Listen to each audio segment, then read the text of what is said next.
Sveiki visi. Labas, mam. Labas. Šioje serijoje gaminsime vištienos picą. Ir kokių ingredientų jai paruošti reikės, man? Taip, vištienos kupinėlės, cukraus, svogūnų galvučių, svogūnų laiškų, sūrio, imbieros smulkiai pjaustyto, brokolio, kukurūzų, degtinės, svarbiausiai, majonezo ir sojų padažo. Supjaustome vištienos krūtinėlę taip, kad tai pasidarytų plokščia. Gerai, įpilame degtinės. Tai 8 krūtinėlėm naudosime 50 ml. Taip pat norėčiau pasakyti, kad visus kiekius taip pat sakysiu 8 krūtinėlėm. Įpilame 75 ml sojų padažo, įdedame šaukštą cukraus ir šaukštelį imbiero. Viską gerai išmaišome ir paliksime pasimarnuoti maždaug pusę valandos. Suberiame pavirti brokolius, nupilame vandenį, sudedame vištieną, sudedame svogūnus, pabirename kukurūzų, uždedame brokolių ir užbirename sūrio. Ir dėsime kepti dabar.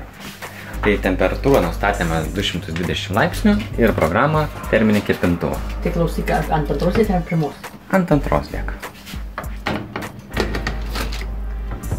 Ir kepsime maždaug 10-15 minučių, manome. Gerai, viskas. Temperatūrą šiek tiek padidame iki 250 laipsnių, kad greičiau keptų. Šiek tiek pakepus uždėsime dabar majonezo ir dedame toliau kepti. Štai kaip atrodo. Užbirena šiek tiek svogūnų. Viskas labai gražiai atrodo.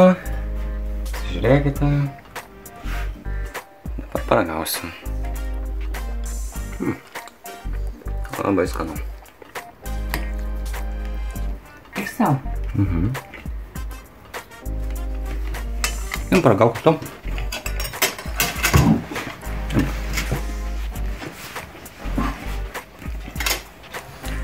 Na, tikrai labai skaniai padarėjimo. Gerai. Bus čia mamos šventėj.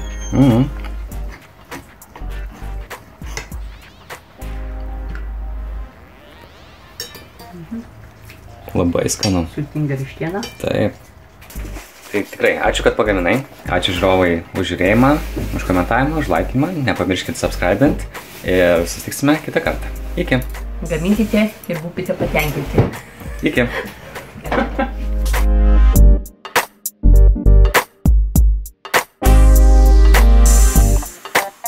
Čia yra geriausiai valgantis šuo pasaulyje, aš pasakysiu.